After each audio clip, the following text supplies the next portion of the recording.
Some nagging questions are easier to answer than others. Those, did I pay the cable bill? What's the new guy's name again? Let me Google that for you questions. Others are not so easy. You know the ones. I'm talking about those itch at the back of your skull. Is there really only one way to heaven? Where do we go when we die? Science doesn't have an answer type of questions. These questions are too big to leave unanswered, my friend. That's why I'm glad you're here. You want the answers. You're willing to open up a can of worms to find the truth. You have a good question. Let's talk about it. Hello, Wildwood. My name's Steve Harris, lead pastor here at Wildwood Church of God. I'm joined as always by Cody Watts, pastor of student ministries here at Wildwood. Hey, brother. How you doing, man? Another awesome shirt. Thank you. I was like last week, the tangerine was pretty awesome, and now you done went and topped it. You're going to make me feel way cooler than I am, so when I get back home, cool, my hair's Cody. going to be off. You are cool. Well, you're cool too, Pastor Steve. I'm Thank not. you. Yes, you are. Let's see it. Let's put it out there. Make sure we can see it on camera. Is that possible? 90s baby. Hopefully we got that on camera. Oh, the 90s baby was like, Yeah. Hey, we are talking about the decades. Sort of our question for this week is, what life lessons do we need to learn in our teens, our 20s, our 30s, 40s, 50s plus, man, and throughout the life, throughout the decades, what do we need to learn? Over in Genesis chapter 2, verse 22, it says, as long as the earth remains, there will be springtime and harvest, cold and heat, winter and summer, day and night. So there are different seasons to life. It just there, and I've lived through a few of them now. And you have too. Yeah. But there's definitely things that I've learned, things looking back I wished I learned sooner. But at the same time, I would say, before we get into answering the question, is don't wish your life away. I don't know if that's a life lesson or not, but I know when you're a kid, you can't wait. I can remember I couldn't wait till I was like a certain age, because I went from like a little bike to like this, like a big bike. And, when I, got to this age, I could drive a car, and I can't wait to get to this age. And so you spend a lot of time just wishing it away on the next thing, and just enjoy the age, the decade that you're in right then, because I'm learning, better now. It's not too late. It's never too late to learn. But every season of life, every decade, however you want to look at it, every stage, it's got good stuff and bad stuff.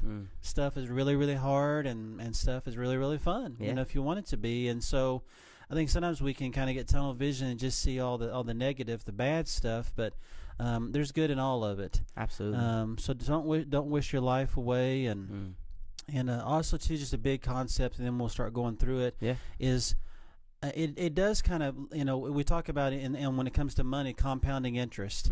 And so like if you can get some things right early on and invest, some money, and then just let it ride for a few years, all of a sudden, it can just build up. I can remember back when I just first into working, I met with a financial advisor, and he just gave us some tips and advice and areas. He said, man, you're crazy here, but just helping us out. But I was drinking a can of Coke, and I can remember he said, man, that's a $50 Coke. And I'm like, what are you talking about? It's like 50 cents, He said, that's a $50 Coke. And I don't get it. He said, man, if you would take that 50 cents at the age you are now, and you would invest that and let it ride, by the time you get to retirement age, that'd be worth $50. And I was like, wow, I'm about to cancel my Amazon subscription, not order anything else. But that's an expensive Coke. Yeah. But in the same way as it is with money, it is that way too. With our life, it does help. It's not like it's not too late to learn. I would say at any moment you can course correct and get your head on straight and learn some things, learn them. But if you can learn things quicker, sooner, you do have the benefit of some of that compounding interest. So I know that's why for us it's such a big deal for children's ministry, and for you in student ministry. We don't want our teenagers just to train wreck their teens. And then maybe in their 20s and 30s come out of that and get, they can. But man, there's going to be some scars. They've lost some time now. And so it's important to learn as quick as you can. Absolutely. Let's go into it. Like those teenage years. What do you think? I think you hit it right on the head. When you're talking about you don't want to train wreck it. And the word I thought of was consequences. And I'm a teen, and again, a lot of these terms you could fit in almost any of these decades, but in my life, I felt consequences. It kind of became real because, right or wrong, the reality is the decisions you make in that time of your life, they have a lasting impact on your life. And just like you said, hopefully the more good decisions you make, you start applying for colleges and getting scholarship money. That's something I wish I go back and kick myself in the butt, because I was like, oh, I'm too cool, or I don't want to do that, or I don't care about college. Well, that's fine, but then you go and you get debt or trade school, whatever it may be. The sooner you can start to make wise decisions, you'll look back, just like you said, later in your life and be like, man, I'm so thankful. So I would say my word for the teenage years would be consequences become real. Yeah, I would, my big word, for even like I could all go back to zero. I don't know if I like a baby and and they're in the nursery, but pretty early on is the word follow is what I thought of, is like, who are you following?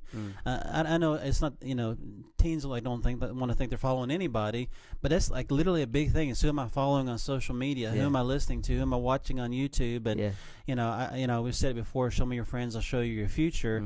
Is early on in life, like who you choose to hang with and who's your crew, who you following. That's really setting you up, good, bad, or ugly, for your 20s. And if you get that wrong in those teenage years, you're hanging with the wrong crowd.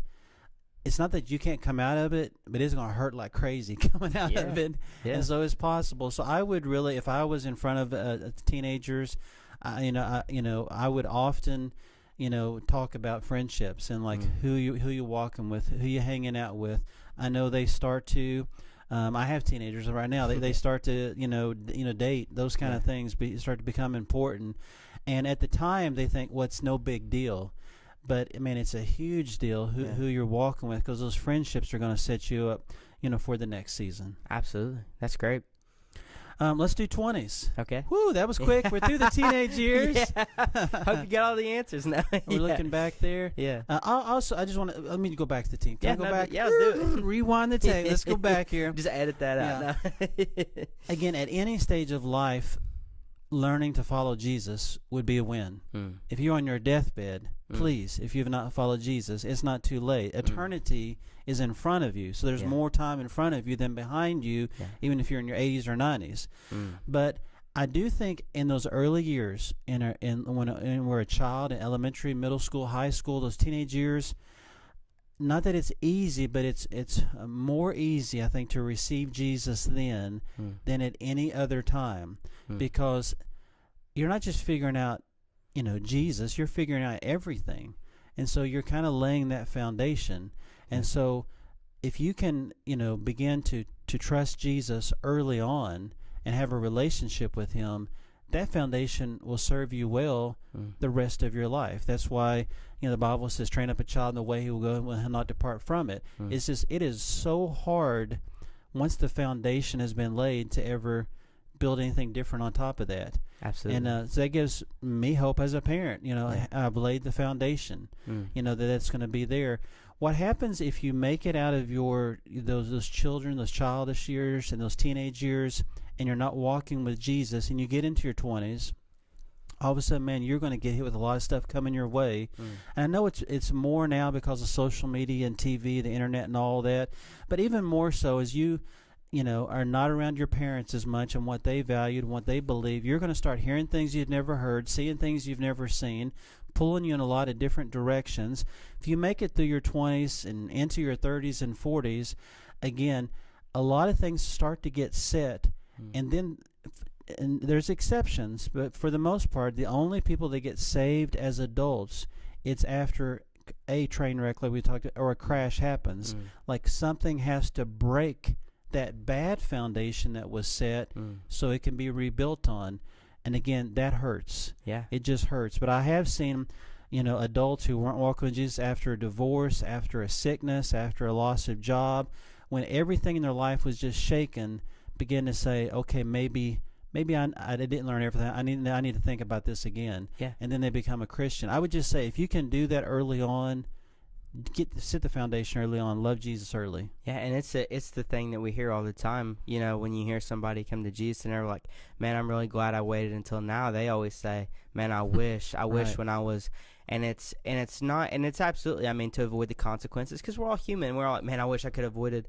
But I think another huge part is just part of their heart. And I know this was even knowing Jesus as a teenager, I was like, man, I wish, and I believed in God, but I mean, to truly know him, because the bigger thing that you're missing out on is not just the consequences, but it's, man, that love and knowing and just walking with him. That's the biggest thing. You know, we talk about all the time. Knowing Jesus isn't just a get out of hell ticket. It's a, man, I get a relationship with the creator of the universe who loves me. Like, that's even the bigger. Of course, you want to miss the consequences and all the bad stuff, but even more importantly, it's like, man, I think the reason people say that a lot is because they're like, I wish I just would have known this love, this relationship, this Savior so long ago. So right. Yeah. Okay, now into our 20s. Okay, into our 20s. Yeah. All right, so we're in our 20s, you know, possibly at college, possibly going to trade school, maybe joining the military. You know, just, no, I'm going straight to work, you know, getting a job, getting a paycheck. Yeah. But there we are in our 20s. What do you think are some good life lessons to learn there? My word was, for 20s, was responsibility. And again, you could say, well, 30s, 40s, oh, of course you don't get, once you get responsibility, you very rarely get to give it back. Like, you're going to have responsibility, That's true. you know, your whole life. But, you know, for me, my 20s was when I realized, oh, you know, when you gave a great example, college. You know, you go to college, well, nobody's, you know, knocking on my door saying, have you done your homework? It's kind of just, you have that responsibility. Uncle Sam, you know, you got to start paying your taxes. If you get a job. Or you get a job, you got to start showing up. You know, I worked a little bit younger than that, but sometimes people, they're in their 20s, that's their first, or when you get your first, you say, you know, quote unquote, first real job, which usually means I get paid better than I did at my other one. Like, real job is what people usually say, but just that responsibility. And one quote that it's getting kind of famous now because sometimes people get so caught in their emotions. It's it doesn't matter how you feel, you have responsibility. And I say that drives me a lot of times. There's some times where, you know, it's been a long day and I'm like, I don't want to do, you know, I'm done with school, you know, at this point, unless I go back in, but I don't want to talk about that right now. But, like, you know, I'll be like, oh, I don't feel like doing that schoolwork, or, man, oh, I need to work more on that sermon, or, like, oh, I don't really feel like that. It's like, doesn't matter what you feel like, you got responsibility. So, right. Yeah. That's good. You know, I just thought about there in their 20s is don't throw that decade away. I mean, I think there's way too many people that throw a whole decade away of their life and think, I don't really need to be doing anything. I'm just going to have some fun. And again, I'm all for fun at any age. Yeah. But, man, I've seen, you know, there's people that lose a decade to playing video games. And, again, nothing wrong with video games. Yeah. But, you know, or throw a decade away of their life to just whatever and think, you know, well, I've got plenty of time. Man, time is precious. And now I'm more in the 50-plus category, you know, so I'm realizing just, man, every day is precious. But I know back when I was in my 20s, I don't think I thought of it as time as valuable as it was. And I can't say that I was threw it away, but you know, looking back, I wish I could have been more productive. You know, during that time. So I would just say, just don't throw it away. And a part of that, I just came to, you know, a couple things. I just said, you know, in your 20s, find a mentor. I just put in my notes, learn. Is, you know, during those ages, again, it's just human nature. I was the same way. Almost everybody is the same way, thinks they have most of the answers. You could solve every problem in the world, and why is everybody being so stupid? Why don't they just do what they need to do? And it seems that way. But there's also still a lot to learn. And I can think back, and that's one of the things I was blessed with. I did have some people, and I don't know that I didn't go seeking. I didn't, like, wake up one day and say, I'm going to go find a mentor. Hey, will you be my mentor? But God placed some awesome people in my life in different ways, and I had a few of them. But looking back, if it wasn't for them, there's no way I'd be who I am doing what I'm doing today, if God didn't place them in my life to say, hey, you need to learn some stuff. And luckily, man, I listened and learned from them. And so I say, find somebody, if you want to be proactive, and find somebody that's a couple steps ahead of you, saying, hey, I like what they're doing. I like who they are. I want to do that. Just get around them a little bit and see what rubs off. I think mentors are huge. And I would also say, to add on to 20s, I would say, try. Like, try. That is the time. And even kind of, you know, from the time you get out of high school, and I probably did it to a fault. You know, I think I tried too many colleges, too many majors. But that is the time, like you said, before you kind of get settled in. And everybody's life, you know, goes at a different pace. And so don't feel like, well, you know, my life had to start when I was, you know, 21 and I was already married. And that's amazing. Amen. But, you know, when you have that little bit of freedom to still, you know, I can try this occupation, or I can try, to pursue that thing, because there does come a point in life, and I feel like I'm approaching that now, and I'm thankful, where it starts to get, like you said, more settled, like kind of cemented in. And again, we can't tell the future. Life could change completely tomorrow for all of us, but for the most part, you start to get more settled in and more set into, okay, this is kind of my rhythm of life. Where in your 20s, not that you can't do it in your 30s, like you said, any day you can do, it's a new day, new opportunity, but you start to get more settled into your rhythm. Yeah. And I think naturally God kind of makes us to where we're more a little bit, not that we can't do new things or learn or grow, but it's just we kind of get more settled in so that we can kind of help more people and give that wisdom. It's kind of hard to give it if you're doing 10,000 different things, to give wisdom, be like, well, this is when I found my thing. It's like, you haven't found your thing yet. Right. So yeah. Yeah. So in those 20s too, and I was trying to think back in my own life, obviously I wasn't married, in my early 20s, I was, but I was looking. Yeah. Yeah. Going to multiple colleges trying to find her. Yeah. And I had to go to a whole other state. Yeah. But I found her. And but I think, we have to be careful. Again, don't just throw away that decade and say it doesn't matter. Man, this is the time I just do whatever. Yeah. And like, come back to your word, consequences. And it doesn't have any consequences. The Bible's clear about, our sexual energy. And I think there's a lot of it going on in our 20s, because it is a big, and most people will get married at some point. So it's going to be in your future. But you're naive to think that, hey, I can just do whatever I want to do with whoever I want to do it, or they'll let me do whatever. And then when I finally do want to get married and be committed to this person, then it's not going to matter what I did in the past. It will matter. It will carry on. Yeah. Again, what you do in one season, what you plant in one season, you reap in another. You got to deal with it. Yeah. And so, again, I'm not saying life is over if you've not done that very well. But it would be something, again, you're going to have to figure out. You're going to have to work through, when you do get married, whether it's in your late 20s or early 30s.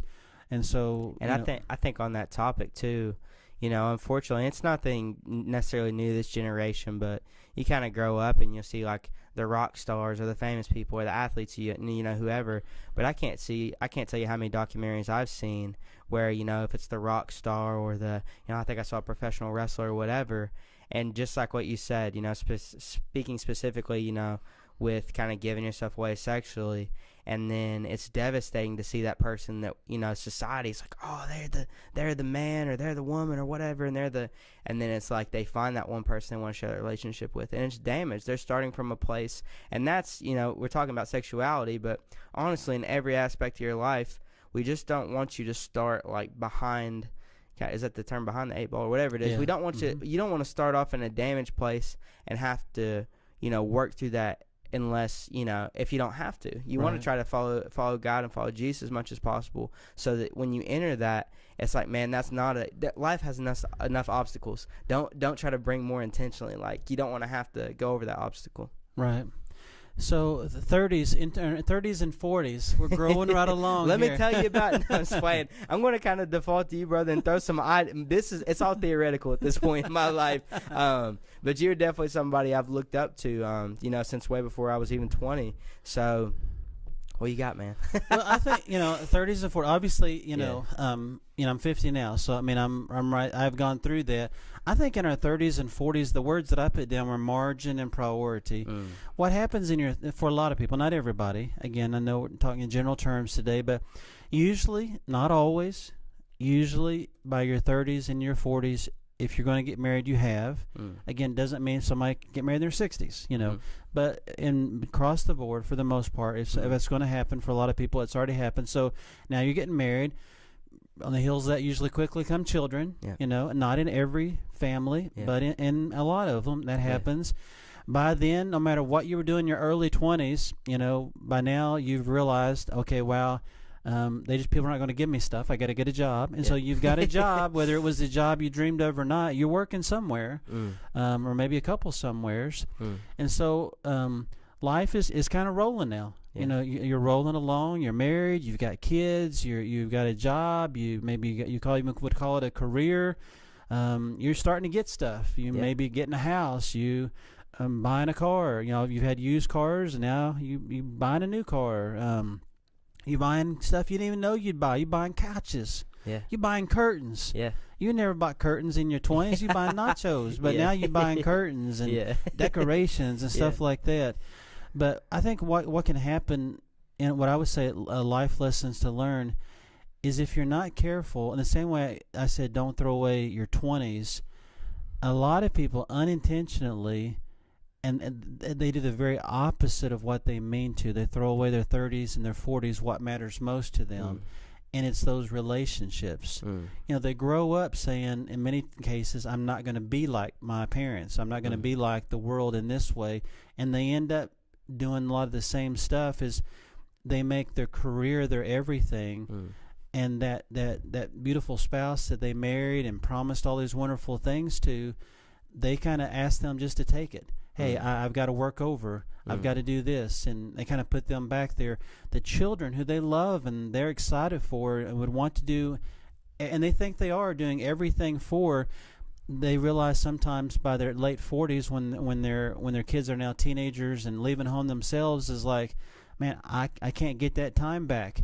They didn't need the stuff. They needed me. They needed some more experiences. They needed, me doing stuff with them. Where was I at? And so I would say in your 30s and 40s, what is going to be most important? You can't have it all, but you can have what's most important. So you've got to decide early on, and I would say it's the people, it's the relationships, but you're going to have to ferociously defend that time and guard that time, and you need to learn how to say no to a lot of stuff, and no, I can't do that, no, I can't take that opportunity, because it really strokes your ego a lot when people start to give you, hey, you want to do this, or give you this opportunity, but all that comes at a cost, and usually the cost is your children, is your marriage, and a lot of people is your health. I don't know how many people I've known have had heart attacks because they just can't handle all the stress. And so you will, if you do not manage your 30s and 40s well, you'll lose something. You'll lose your marriage, you'll lose your kids, you'll lose your health, you'll lose something if you don't learn to prioritize. I love that. And then give some margin. And by some margin, I mean, you can't always be running at max. I mean, engines aren't made to do that. You can't redline your car all the time, right? And it's the same way with life. You can't redline it all the time and think that it's going to work out okay. Yeah. No, I love that. I think that's so good. When you're talking about priority and margin, and I think those are both, great things to focus on too. I think of the number one, probably most crucial resource, most vital resource that we can never get more of it is time. And, that's why it's so important when what you said, priority and margin, you have to focus in on those things because like you said, how many times do you see, we'll just go kind of generic, how many times you turn on TV and so, like I keep talking about professional wrestling, but I'll just be completely honest, a little bit of admission here. I love like old professional wrestler documentaries. I don't know why. There's nothing, I don't even watch professional wrestling, which is kind of weird. I did when I was little, but man, like a documentary comes on, like, Macho Man Randy Savage or whoever, I'm like, yes, to get the popcorn just watching their live. I love documentaries in general, but, I saw a professional wrestler who is, widely renowned by many as one of the greatest, if not the greatest. But then you see his family, and they're like, man, I don't even know. Like, you all know him better than I do.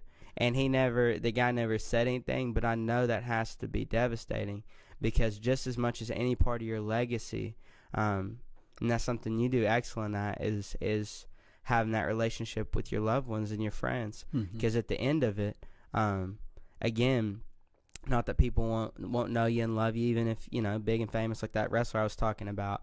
But your biggest legacy, I think, will be, the way you live your life, your faith, but also your friends and your family that you poured into. And that's unfortunately sometimes most evident at somebody's funeral. You don't always hear that story of, man, this guy was just amazing and did all that until I wish sometimes we gave people flowers earlier. And that's something you're great at. I try to, improving that too, giving people their flowers while they're still here. But, that's huge.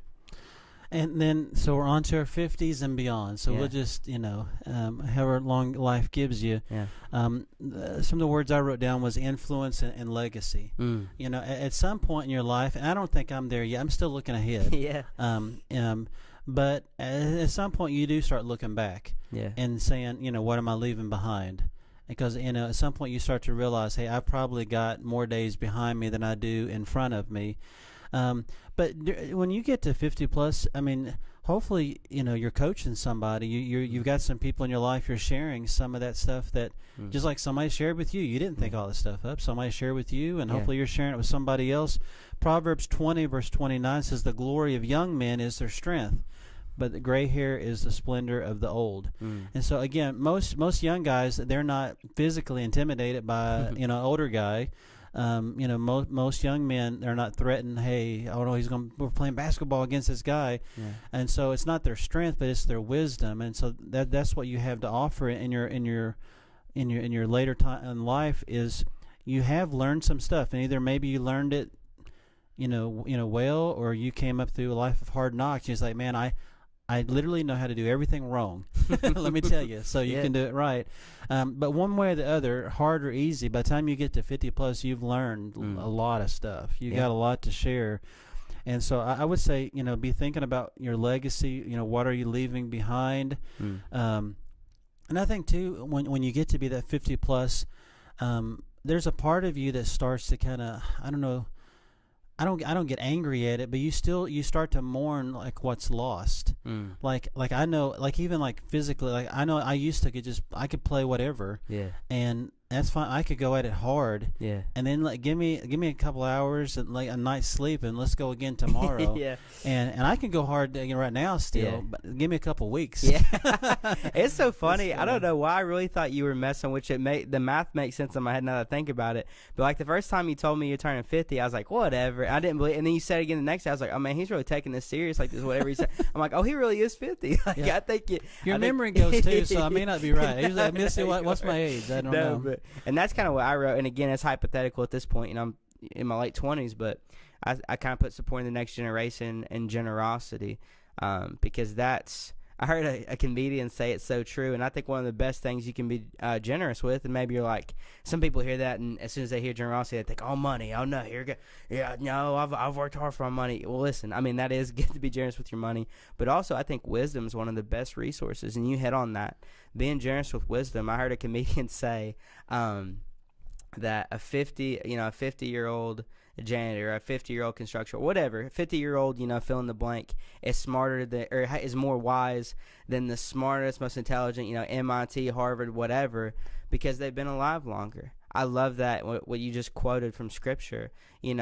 Sometimes in this, we live in kind of a weird society where people almost frown on age, like it's a bad thing. But I think it's so amazing, to have those gray hairs or just to have those years on your belt to say, man, number one, God's been good enough to me, and I've survived to this point. And just like you said, I've been alive this long. You got to learn some stuff. If you're still alive right. and God's brought you to this point, you got to know some stuff. So I'm just so thankful. Again, I don't think you as 50 in my head. I know you are 50 because your birth certificate says so. But I'm just thankful to have people, 50 and even older, my grandparents to kind of glean that wisdom from. So. Yeah, and I don't know, what age. Again, I'm not there yet myself. But somewhere, if you keep on, and I know we're not, getting, doing all the decades here, but at some point, you do, as you get older, you start to lose a lot. But I mean, like in death, yeah. I mean, I can think of my grandpa before he passed, and my grandma passed, several years early. He always talked about her. He always missed her being there. I mean, they had done so much life together, and just even like just some of the way the world was changing around him, and with technology and stuff, and just not the way that it used to be, and just a lot of things that were lost. I think as you get older, you have to learn how to deal with loneliness, because when you're in your 20s, you're not even thinking. You're just like you're living life. In your 30s and 40s, your kids, they fill up your calendar, they dominate your time. You're working like crazy. You don't got a lot of free time. But as you get older, all of a sudden you start to lose people. Maybe you've buried your parents. Maybe you've lost a brother or sister. You've buried some close friends. And you start looking around, and you're like, man, this life is not the same. This world's not the same anymore. So you got to learn to deal with loneliness. And a good way to deal with loneliness is to keep giving yourself away. And I think about just different people here in our church that, way older than I am, that I would look up to, and I see them still contributing. They're still giving. And I think that's a great way to deal with that, because I think, when you're older, you're not like done. I mean, you still have so much to give, and we still need your presence. We still need your wisdom. We need your encouragement. I mean, we need you. I know you may not serve the same way. Again, it may not be picking up heavy stuff, or maybe it is at work. And there's some other because I wouldn't push, but but it might be in a different way you're serving. But continue to find that way to contribute, and then just keep looking ahead. For the Christian, the good news is death is not the end. Amen. I mean, it's the beginning. Amen. And we have eternity in front of us. And so, man, let's push through the finish line. And like as Paul says, I want to finish this race well. Yeah.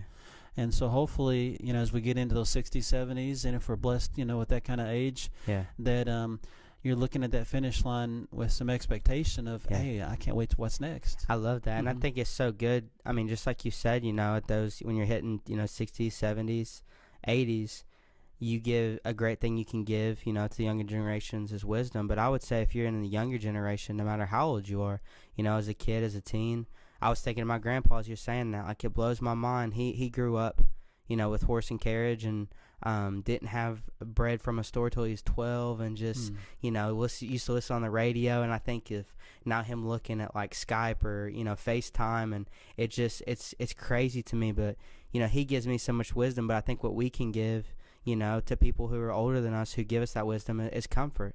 'Cause I think, when you're at that age, what you need, and we know our eternal home when we know Jesus. But also, I can't tell my papa anything. I mean, I maybe like with technology, but 90% of stuff, he's forgotten more than I'll probably ever know about some stuff. Yeah. But all I can offer him is just comfort, and just be like, I love you. Thank you for all this wisdom, for everything you've done. And I look forward, he knows Jesus. So I look forward to the day that he gets that new body, and he gets Amen. that new life with Jesus. So. Amen. Well, hey, Wildwood, that's learning throughout our life, and hopefully this was helpful to you. We'll see you next week. Love y'all.